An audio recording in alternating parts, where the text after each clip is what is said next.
Hola, mi nombre es Luciana Reynal Machado, soy docente de la Cátedra de Psicología para las carreras de Enfermería, licenciatura en Organización y Administración de Quirófanos y licenciatura en Kinesiología y Fisiatría de la Universidad Nacional Arturo Jauretche. Bueno, hoy nos encontramos para trabajar la conferencia 21 de Sigmund Freud acerca de la sexualidad humana, específicamente las organizaciones genitales, y la segunda parte de la ficha de cátedra que elaboró la licenciada Celia Grunwer justamente para la asignatura, ¿sí? Bien, antes de meternos en el desarrollo de la conferencia 21, dos puntualizaciones que parece que es necesario retomar y tener presentes como puntos guías que ya se trabajaron en la conferencia 20. Como ya lo establecimos en el video anterior respecto a la conferencia 20, la sexualidad humana, a diferencia del resto de los mamíferos, es una sexualidad que se desarrolla en dos tiempos. Una primera etapa donde sucede la sexualidad infantil, un periodo de latencia y el inicio de la sexualidad adulta que comienza con la pubertad. Bien, la sexualidad infantil tiene dos características fundamentales. Una es que nace por apuntalamiento, es decir, nace apoyándose en la satisfacción de necesidades vitales, de necesidades de supervivencia, y hoy lo vamos a ver claramente cómo se puede observar esto específicamente o muy claramente a través de las distintas fases psicosexuales, fases del desarrollo libidinal. La otra puntualización que queremos recordar y que ya se ha trabajado, pero también se va a ver claramente aquí, es que a partir de Freud, sexualidad y genitalidad o reproducción no coinciden. ¿Por qué? Bueno, porque existen una variedad de conductas que podrían claramente o que pueden claramente definirse como sexuales y que no involucran necesariamente ni la participación de los genitales ni tienden a la reproducción. Bien, vamos entonces a desarrollar la conferencia 21. En esta conferencia Freud lo que va a establecer es que la libido atraviesa distintas etapas desde el nacimiento hasta la pubertad, y esas diferentes etapas libidinales o etapas del desarrollo psicosexual se caracterizan porque en cada una de esas etapas tiene predominio una determinada zona erógena. Recuerdan, una zona del cuerpo que es susceptible de sentir algún tipo de sensación o de excitación sexual, y a su vez va a estar caracterizada por una determinada relación de objeto.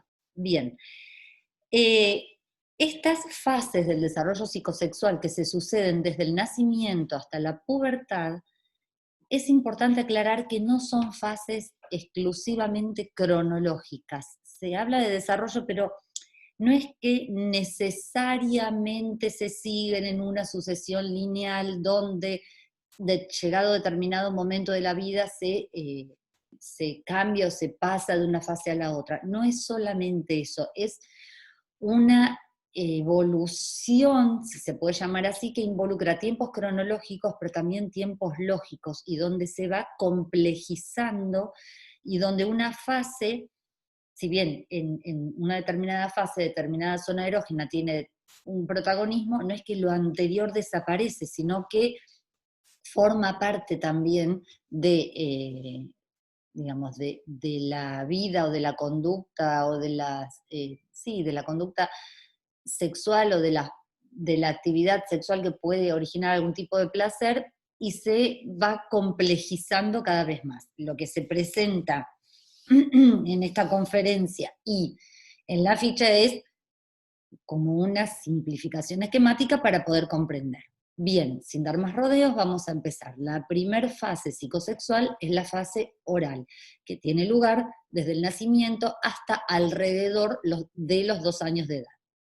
La zona erógena es la zona bucal y la zona de los labios, y el objeto, si bien decimos que la pulsión no tiene un objeto fijo, existen ciertos objetos privilegiados. El objeto en la fase oral es el pecho materno.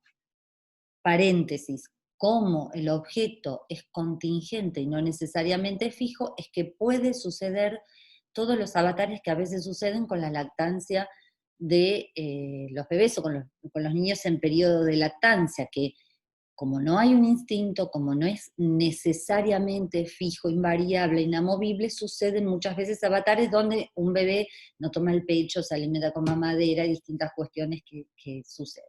Bien, dicho esto, esta fase se caracteriza por actividades placenteras ligadas a la zona de la boca y de los labios.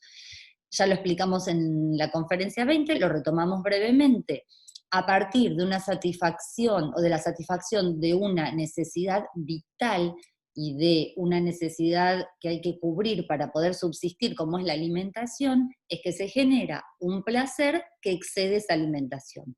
¿Cómo es esto o cómo se puede observar en los bebés? Bien, luego de tomar el pecho, los bebés muchas veces, después de cubrir la necesidad alimentaria, siguen o succionando en vacío, o chupándose el dedo, o tomar el chupete, o siguen succionando el pecho, aunque no tengan una necesidad de alimentación en ese momento. ¿Qué es lo que establece Freud? Bien, ese tipo de satisfacción es una satisfacción sexual, sensual, y que tiende solamente a una cuestión placentera. También Freud va a decir, este tipo de satisfacciones donde solamente se satisface la pulsión y no tiene ningún, no, digamos, es un placer sensual y sexual que no se liga a la reproducción, es simplemente una satisfacción pulsional, es tildada por Freud como perversa. Perversa, lo dijimos la semana anterior, justamente porque no está organizada en función de la reproducción. Resumiendo la fase oral, entonces, es desde el nacimiento hasta alrededor de los 2 años, la zona erógena son los labios, y la actividad son actividades placenteras relacionadas con la mucosa bucal, con los labios, y se satisface, como decimos, porque es autoerótica, en el propio cuerpo. La segunda fase del desarrollo libidinal, del desarrollo psicosexual, es la fase sádico-anal. Esta fase acontece alrededor de o entre aproximadamente los 2 y los 4 años, que es más o menos el periodo que coincide con lo que es el control de esfínteres. Bien, ¿por qué se denomina fase sádico-anal? Bueno, la zona erógena es la zona del ano, y también es un periodo donde, además de que la zona rectora sea el ano y cuyo objeto son las heces, además es un periodo que coincide con una maduración motriz. Si recordamos, los seres humanos nacemos prematuros, el sistema neurológico termina de formarse fuera del útero materno, por eso también es el tiempo que tardamos en adquirir el dominio de nuestro cuerpo. Bien, en esta época es una época donde empieza a sentirse el control y el dominio del cuerpo, donde hay como mucha presencia de las actividades relacionadas al cuerpo y al movimiento. Bien, ¿qué es lo que sucede en la fase sádico-anal? El niño experimenta y la niña experimentan sensaciones placenteras que están ligadas al momento de expeler los excrementos. ¿Qué es lo que sucede? Los niños hasta este momento realizan sus necesidades en el momento, digamos, está organizado en función de obtener más placer. Está organizado justamente en momentos para que sea más satisfactorio. ¿Qué es lo que empieza a pasar? Bien, los adultos, a partir de que justamente existe una maduración neurológica, motriz, etcétera, existe una maduración biológica, empezamos a intervenir sobre esta actividad y se empieza a regular y a decir en algún momento dónde y cuándo los niños tienen que defecar. Entonces, ¿qué es lo que sucede? Todas estas actividades placenteras empiezan a ser reguladas por los adultos, estableciendo los momentos y los lugares donde satisfacer esta necesidad. Bien, ¿qué es lo que dice Freud? digamos, la necesidad de excrementicia es necesaria para la subsistencia, pero también es una fuente de sensaciones placenteras. Con respecto a esto, los niños por sí mismos tal vez tendrían una maduración biológica, pero no estarían organizados del mismo modo si no es por intervención de los adultos. En ese sentido, es que a veces se dice, bueno, el acto de controlar esfínteres y de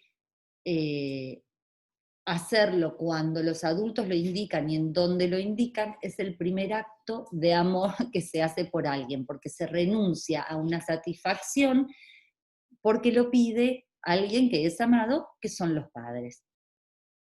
Por otra parte, paralelamente, en este periodo, el considerar efectivamente a las heces como un desecho, es una operación psíquica que se construye apuntalado por los adultos. ¿Por qué? Porque los niños y las niñas no nacen, desde el nacimiento no tienen una conciencia de su cuerpo, de los límites de su cuerpo. Esto lo vamos a ver en la unidad siguiente, cómo se va construyendo esto. Entonces, en un primer momento, los niños y las niñas interpretan muchas veces que las heces son parte de su cuerpo. El transmitir justamente que son desechos, que hay que eliminarlos, etcétera, es gracias a la intervención que van haciendo los adultos sobre este proceso. Estas dos fases, la fase oral y la fase anal, o sadiconal, se llaman o se dicen que son unas organizaciones pregenitales. ¿Por qué pregenitales? Bueno, justamente porque los genitales masculinos y femeninos no tienen ninguna preponderancia. Sin embargo, existe, como lo hemos visto, placer que es sexual, aunque no sean preponderantes o entren en juego los genitales. La siguiente fase es la fase fálica. Esta fase, que acontece alrededor de entre los finales de los 3, 4, 5 años de edad, 4 o 5 años de edad, es la fase donde la zona rectora, la zona rectora, la zona del cuerpo a la cual se anudan las pulsiones, es la zona genital, pero tiene una particularidad. Se llama fase fálica porque no tienen la misma preponderancia los órganos genitales masculinos y femeninos. Para ambos sexos existe un solo genital, que es el genital masculino, el pene. A ver, ustedes lo van a leer en la ficha de cátedra, creo que está nombrado específicamente también así en la conferencia 21, es la etapa donde lo que rige la sexualidad en este momento es la premisa universal del falo. ¿Qué es la premisa universal del falo? Tanto para niños como para niñas, el único miembro genital, que consideran que existe, es el genital masculino. ¿Qué es lo que sucede? ¿Quiere decir que si un niño o una niña ven los cuerpos desnudos, tanto de un hombre como de una mujer, no notarían la diferencia? No, no es que no verían la diferencia, por supuesto que la verían y por supuesto que notarían que son cuerpos diferentes, pero es inconcebible para ellos que no exista el pene. Si ven el cuerpo femenino, lo que interpretan tanto el niño como la niña es que o a la niña le sucedió algo y por eso lo perdió, o a la mujer le sucedió algo y por eso lo perdió, o que le va a crecer. Eh, es difícil a veces poder pensar o poder comprender esta forma de pensamiento, pero me parece que es importante, esta es una digresión, el intentar hacer un esfuerzo en esto que se repite tanto de los niños no son adultos en miniatura. Exactamente, la forma de vivenciar el cuerpo, la realidad, la forma de pensar es radicalmente diferente de la de un adulto, porque son seres que están en construcción, en constitución. intentemos imaginar o imaginarizar a niños de 4 años, de 5 años, que puedan observar un cuerpo desnudo, los cuerpos desnudos, sería muy difícil, digamos, la tendencia primera es como decir, a uno le falta algo, por decirlo de alguna forma, no es que al niño le sobra, es que en todo caso al cuerpo femenino le falta algo. Bien, eh, parece que tiene que ver un poco con la forma de que tenemos que hacer, intentar hacer, acercarnos a comprender cómo puede pensar a alguien de 4, de 5 años de edad. Además, hay una cuestión constitutiva respecto a cómo interpretamos estas cuestiones respecto a lo que falta y lo que no falta, que no vamos a entrar por allí. Bien, entonces, volviendo, la etapa fálica acontece entre los 4 o 5 años de edad, es una etapa donde, esta sí es una fase genital, aquí los genitales cobran importancia, pero el genital masculino, ¿sí? Las sensaciones placenteras están anudadas a los genitales, no quiere decir que la niña no tenga sensaciones placenteras, en el caso de la mujer se le ve el clítoris, sino que la creencia es que si no tiene pene, va a crecer. Bien, además, en esta fase fálica, lo que acontece es el atravesamiento y la declinación de lo que se llama el complejo de Edipo. Y también sucede algo que se llama complejo de castración. Complejo de Edipo y de castración acontecen tanto para el niño como para la niña, pero de modo diferente. Vamos a empezar por el niño. Perdón, previamente, ¿cómo definimos al complejo de Edipo? ¿Qué es el complejo de Edipo? El complejo de Edipo es podríamos decir, el conjunto de aspiraciones, de deseos, de emociones, tanto amorosos como hostiles, que el niño y la niña dirigen a sus padres, a su padre y a su madre. Podríamos decir que así como la sexualidad nace por apuntalamiento, el amor también. La primera elección de objeto en cuanto al amor es una elección incestuosa. ¿A quién, volvemos, intentemos imaginarizar la situación, a quién van a dirigir sus deseos amorosos los niños, si no es a quienes se encargan de acompañarlos en la subsistencia, ¿no? El primer objeto de amor justamente son las figuras parentales, y podríamos decir, en ese sentido, el amor nace también por apuntalamiento. Bien, ¿cómo acontece el complejo de Edipo en el niño? El niño dirige sus aspiraciones amorosas hacia la madre y respecto al padre tiene sentimientos ambivalentes. ¿Qué quiere decir ambivalentes? Tiene sentimientos hostiles, ya que se le presenta como un competidor en el amor por la madre, pero paralelamente tiene sentimientos amorosos, ¿no? Porque, bueno, lo que decimos, ¿no? Es alguien que lo acompaña durante todo este momento de la vida, entonces se desarrolla una situación de ambivalencia. ¿Qué es lo que sucede respecto al complejo de Edipo en el niño? Cuando los niños, perdón, paréntesis, los niños en la etapa fálica tienen sensaciones placenteras en los genitales y existe lo que se llama la masturbación infantil. Bien, los adultos intervienen muchas veces regulando esta actividad placentera, estableciendo limitaciones. Lo que sucede en el transitar del complejo de Edipo es que cuando el niño descubre el cuerpo femenino y descubre que le falta justamente el órgano masculino, lo que va a suceder es que todas las intervenciones que han hecho los adultos regulando lo que es la masturbación infantil van a ser interpretadas según qué es lo que se ha observado del cuerpo femenino.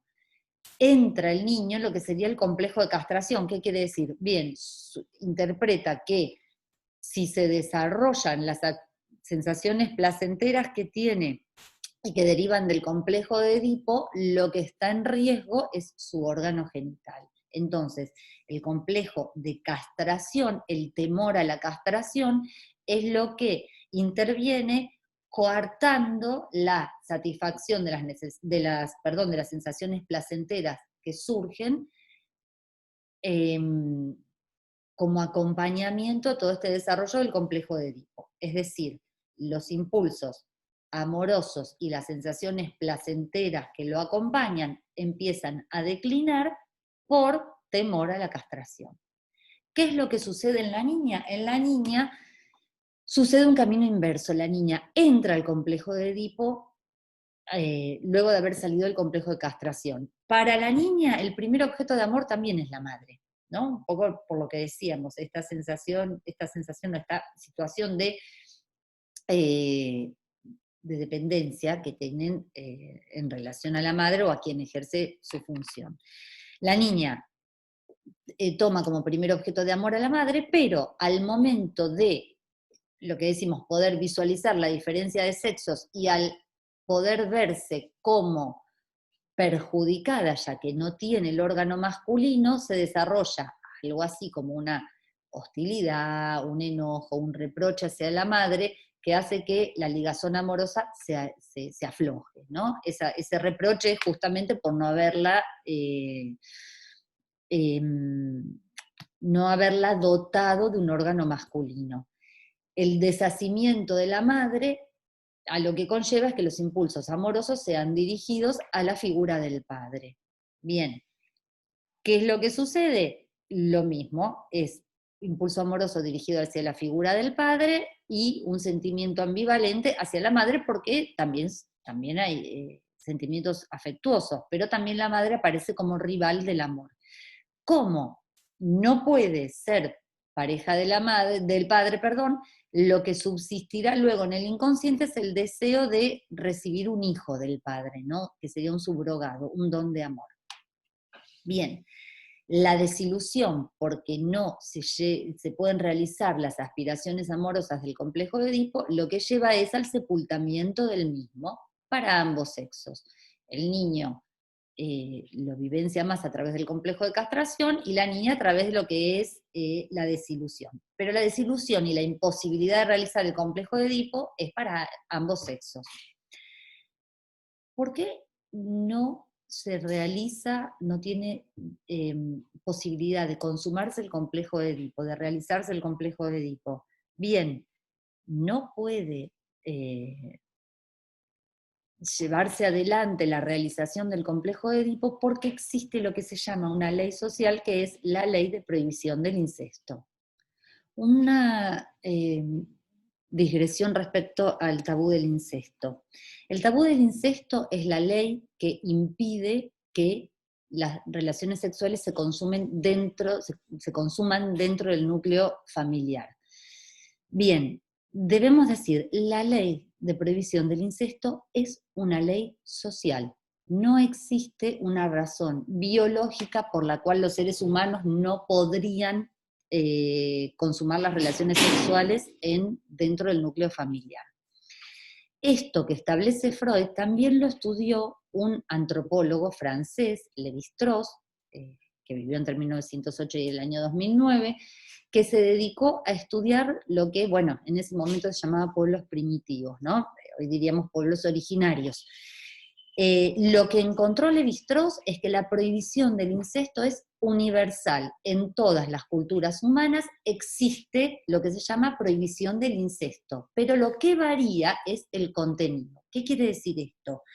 En todas las culturas existe la prohibición de consumar las relaciones sexuales con determinados miembros de las familias. Ahora, sobre qué miembros recae esa prohibición, eso puede variar de una cultura a otra. De hecho, Lévi-Strauss, por ejemplo, citaba culturas donde la primera relación sexual que tenía una joven era con el hermano mayor de la familia, del grupo familiar. Bien, dicha esta digresión, ¿qué es lo que sucede? El tabú del incesto lo que genera, o la forma que impacta, es que el complejo de Edipo sea imposible de consumar. Esto genera una desilusión y lleva a lo que es el abandono de las aspiraciones amorosas y el sepultamiento en el inconsciente.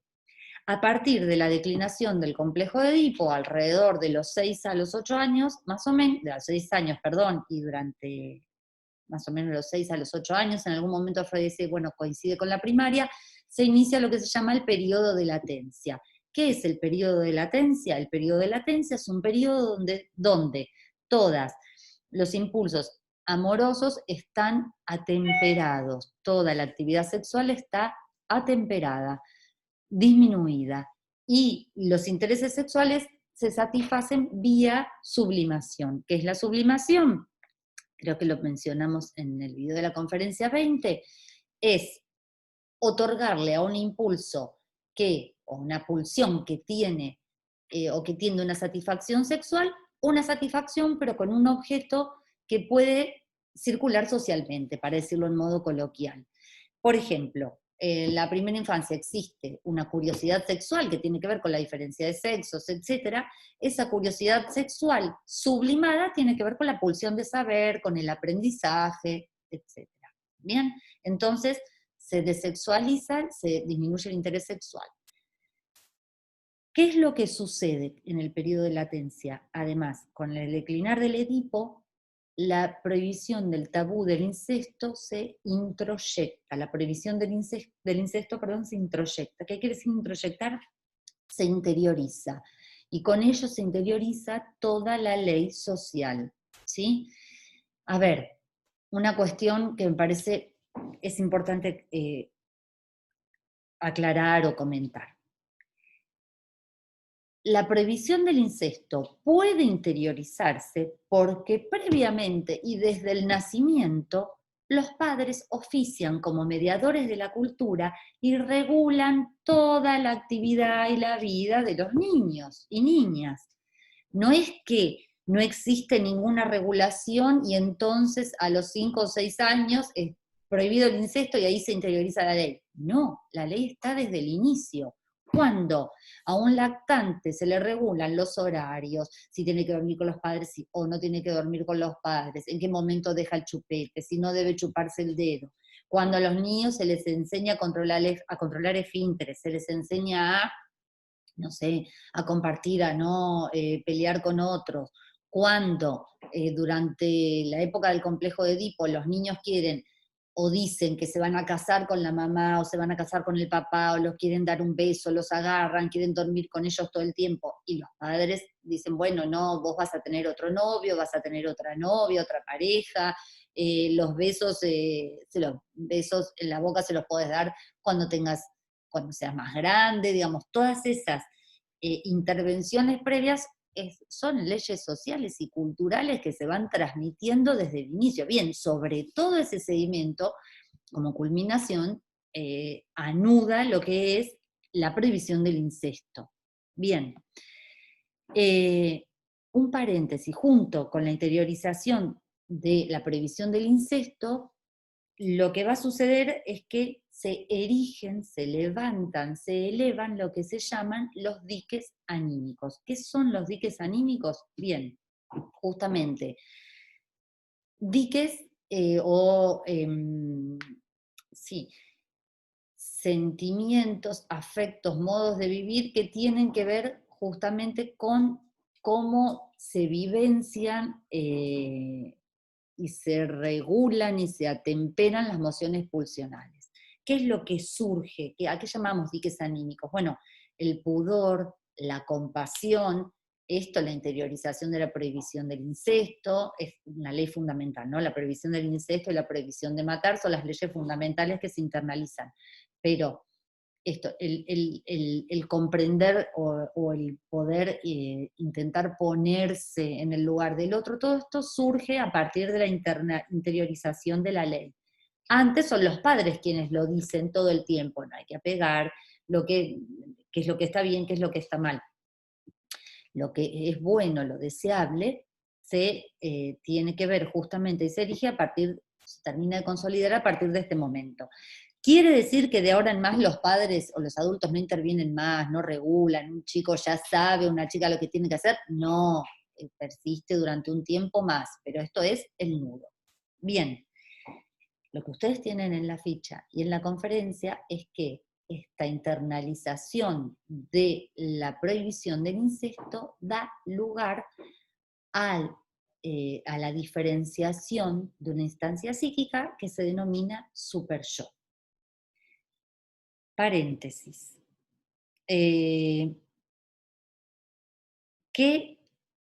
¿Cómo podemos relacionar? ¿Por qué el contenido de sexualidad está en la unidad que habla de la conformación del aparato psíquico? ¿Cómo se relacionan estrictamente uno con otro? Bien.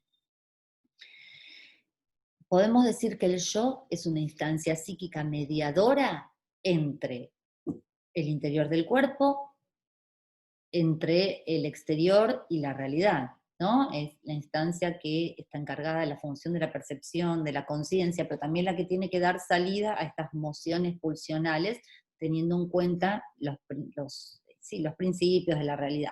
Bien,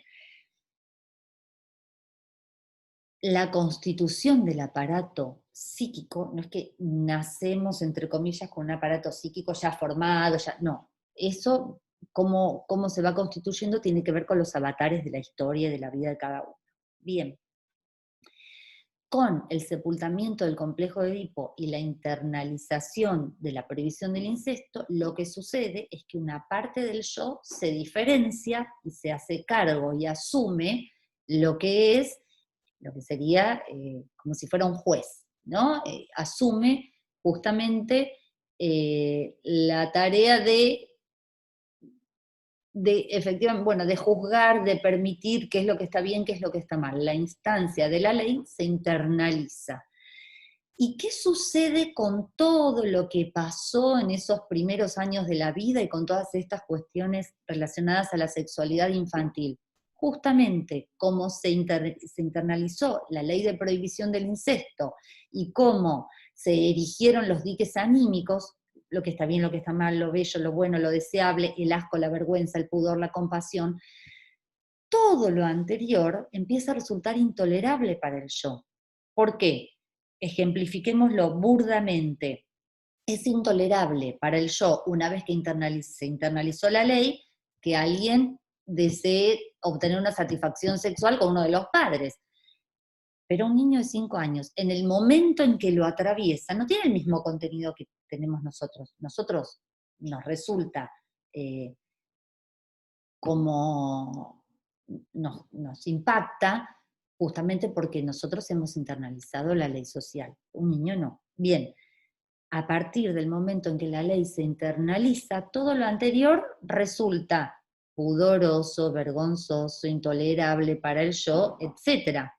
Otro ejemplo, un niño o una niña que a los 3 o 4 años pueden ser crueles con sus mascotas, los agarran, los revolean, los pegan, los tiran, probablemente a los 10 años sean personas que aman a los animales y los cuidan. ¿Qué pasó ahí? Bueno, pasó que a los 3 o 4 años la cuestión de la compasión y el comprender que el otro sufre no está constituida, son los adultos quienes dicen, esto no se hace, esto duele, etc. Bien, cuando los diques anímicos, digamos, cuando se internaliza la ley y se erigen los diques anímicos, el niño se produce un viraje en la relación que tiene, en ese caso, por ejemplo, con las mascotas, ¿sí? Puede a alguien avergonzarle que cuando era pequeño era así, ¿sí? Entonces, a partir de que se erigen los diques anímicos, que se internaliza la ley de prohibición del incesto, todo lo anterior resulta insoportable para el yo.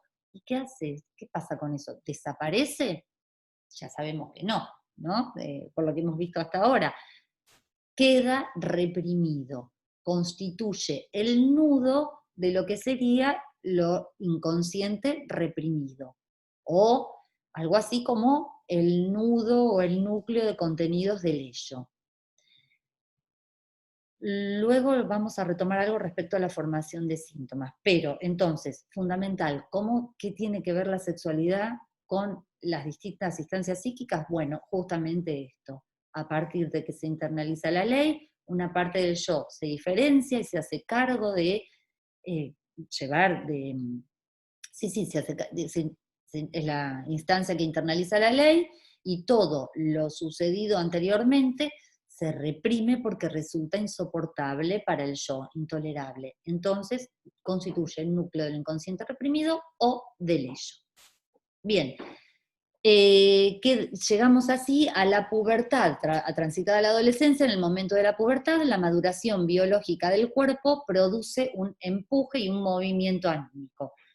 Pubertad es la maduración biológica, se dice adolescencia a los cambios anímicos que acompañan esa maduración biológica. ¿Qué es lo que sucede en este momento? Bien, en este momento la maduración de los genitales, aquí sí, ella entra en juego los dos genitales, los dos órganos genitales, masculino y femenino, lo que produce es un reavivamiento de la sexualidad. Primero, las aspiraciones del complejo de Edipo se ven intensificadas, porque justamente toda esta cuestión biológica pone el cuerpo en movimiento y tiene un impacto anímico. Primero se reinvisten, o sea, se vuelve a volcar la libido sobre los objetos incestuosos, pero como la ley del incesto ya está internalizada y eso está prohibido, se produce una mudanza y se empiezan a buscar objetos de satisfacción fuera del núcleo familiar. Por supuesto que este reinvestimiento de los objetos parentales es inconsciente, ¿no? Este buscar fuera el objeto de satisfacción tiene que ver justamente con el paso de la endogamia a la exogamia. Es por esto que en el momento de la adolescencia el mundo externo adquiere un peso que no tenía tanto hasta el momento justamente de la pubertad y de la adolescencia, ¿no? Durante los primeros años los niños son más cercanos a su familia y luego a partir de la pubertad, no sé si leyeron, hay un escritor que se llama Alejandro Dolina, dice, bueno, en alguna parte de un libro que tiene escrito, dice, a partir de los 12 años, los amigos de la esquina y las amigas son mucho más interesantes que el tío Cacho, ¿no? Se produce esto, una salida hacia lo exogámico. Bien, retomando muy brevemente, entonces, las fases del desarrollo psicosexual son la fase oral, sádico-anal, estas dos son pregenitales, los genitales no cumplen un lugar preponderante en cuanto al placer sensual. Luego la fase fálica, el periodo de latencia, y con la pubertad se inicia la posibilidad de lo que va a ser luego la sexualidad adulta.